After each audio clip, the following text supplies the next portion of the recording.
Good evening, ladies and gentlemen. I mean, hopefully this is recording right now. So, right, for anybody who's never seen me before, I do stand-up comedy and impressions. So first of all, I'll start doing a bit of comedy for you. There's this couple who, you know, a husband and wife, and because they've got a little child, they wanted to use a code word to, because if you're feeling a bit fruity, you know, there was a code word, and the code word was typewriter. So the father says to the little girl, "Go and ask your mother if I can use a typewriter. I've got a letter to write. I want to use a typewriter." So she goes along and tells her mum what her dad just asked, and she said, "Dad wants to use your typewriter. Can he use it?" And she says, "Well, tell Dad he can't use it yet because there's a red ribbon on it at the moment, so he can't use it." So she goes back and tells him, and he says, "Oh, well, never mind. I'll have to wait a day or two." So anyway, about 3 days later, he says, "Go and ask your mother if I can use a typewriter." And she says, "The red ribbon's still in it." And the little girl comes back, says it again. Anyway, the next day, the wife says, "Go and tell your dad he can use a typewriter."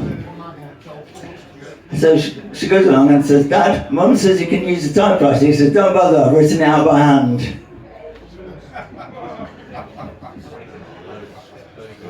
Yeah. Some of you got that, some of you didn't, but there you go. And of course there's an increase in wokery going on, isn't there? I mean, who's a bit knocked off with the woke brigade, eh? I think a lot of us are, aren't we? Yeah. So here's a couple of jokes for you, at the expense of the woke brigade. Do you know why the wokey dokies? That's what I call them wokey dokies. Do you know why wokey dokies don't like their dentists? Because they make their teeth straight and white. Yeah, it's a bit edgy tonight, isn't it? And of course, what's the difference between a wokey dokie and a revolver? The gun only has one trigger. Yeah, you like that? Because I mean, the slightest thing that upsets them, doesn't it? Oh, that offends me. You could be talking about anything. I mean, this is why the bins by the councils are referred to by the council as grey. But I mean, what colour's your bin at home? One for general waste. Everybody calls it black, don't they? Green.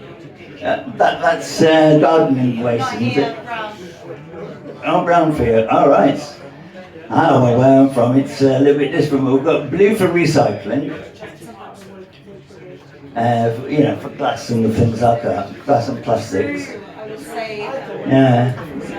So anyway, of course, that's a couple about.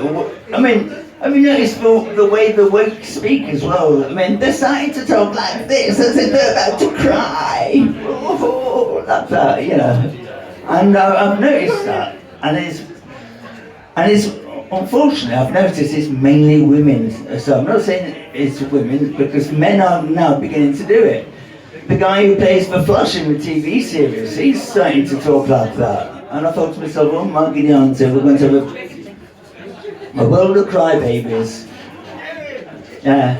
So anyway, off we go with tonight's impressions. So tonight I thought I'd do a mashup of Little Britain and Big Brother, because Big Brother's on television right now, isn't it? Yeah? Probably as we speak it's on. But So, can you imagine Little Britain characters on Big Brother? Because this is how it would probably look. So, of course, I'll be doing the Marcus Bentley impression of the narrator. 8 p.m. at Big Brother household. And there we have, in the dining room, Vicky Pollard. Oh, this is so not fair. Oh, yeah, but no, yeah, but no, yeah, but no, yeah, but no. 8:15 p.m. There was Andy and Lou talking with David, the only gay in the village. Sorry, we just need to So Andy, I'm going to leave you here carrying this over. while I go to the dining room and put my little two-pence worth in and just sit there talking to David. I don't want to. Yeah. I want this one. I want that. I want to go to the dining room. Oh, okay, then I'll take you with me. Sorry about this, David. No, that's all right. That's all right. I was just going to tell him about that time we had a Star Trek convention in the local village. I mean, Methorny, the barmaid, she told me that, she said, David, there's some Star Trek fans over there who are gay Star Trek fans. She said, why don't you go and introduce yourself to them? So I went over to them and I says, I understand you're Star Trek fans. He said, yes. I said, excuse me, are you gay Star Trek fans? He says, yes. I said, piss off. I'm the only gay in this village. So, and of course, there's a surprise one here, because it's not just Little Britain. How's about Emily Howard? For anybody who remembers the character Emily Howard, yeah? So Emily Howard's one about those, I'm a lady. Well, this. So can you imagine it? 8:25 p.m. in the kitchen. Emily Howard is talking to Dame Edna. Good evening, Blossoms. Oh, well, it's a lovely time, isn't it? And I heard a terrible rumour that I had died, but there you go. And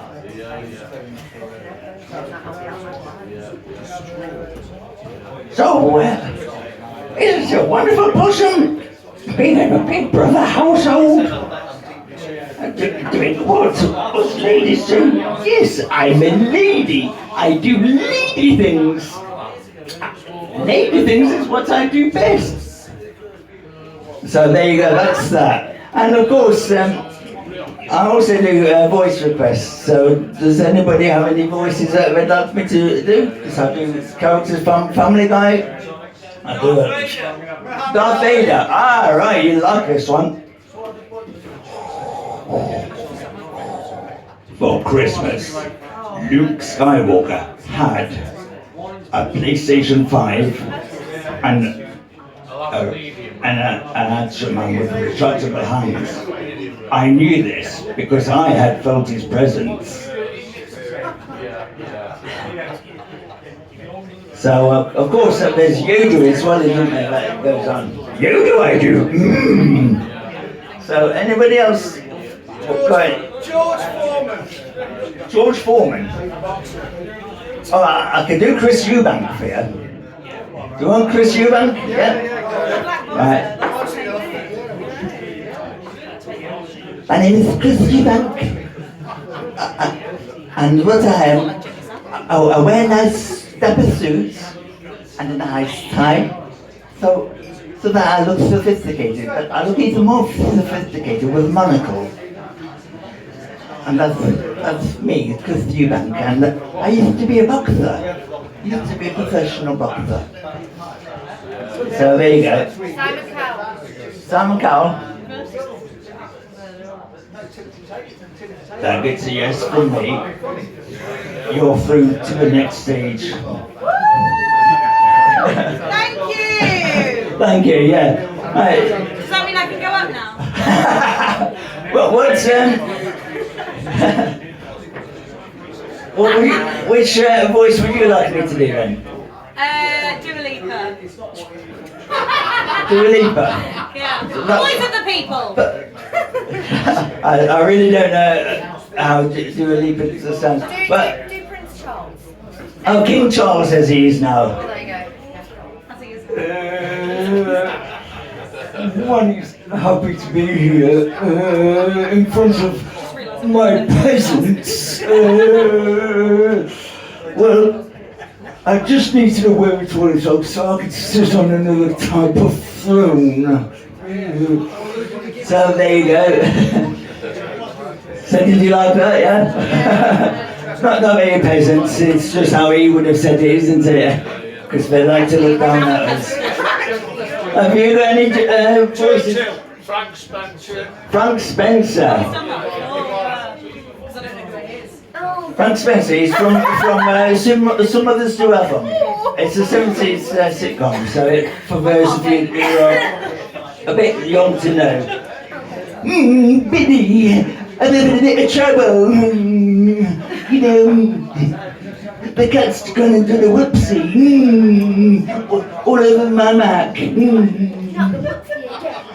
So, anybody else? Churchill. I really. What with dog you mean? Churchill Insurance. Oh You're a yeah. bad Tory. You're a bad Tory. You want? Can't be anti. Oh, Winston Churchill. Well, I thought you meant Churchill the dog on the Churchill insurance adverts, you know. But I can go, oh yes, all day. Go compare, guy. Yeah. Go compare. Oh, I can't sing for toffee, me, but go compare. So he goes, go compare, go compare. That's what I'll do tonight.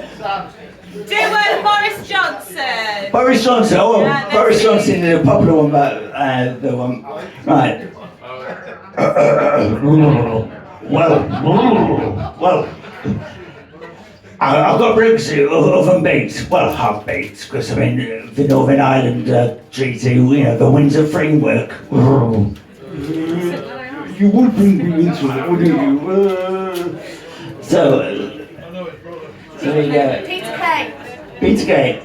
He's funny, I must Peter Kay, yeah, Peter Kay's a funny comedian. There's, Can you do Jerry? out of the comedians, I do Joe Pasquale. That's the squeaky voice one, yeah. Welcome to the show. Oh yes, it's me, Joe Pasquale. So, I do a bit of magic, but not tonight. That's tragic. That's tragic. And also, Paul Daniels. You're going to like this next trick, but not a lot. And of course, I always end with my parting impression, which is Arnold Schwarzenegger. But first, I'll introduce it as a joke for you. Arnold Schwarzenegger's going paying for his goods at a supermarket, and the cashier that is serving him, she says to him, "How are you going to be paying for your groceries, Mr. Schwarzenegger?" He pulls out his debit card and he goes, "Hasta be Visa, baby."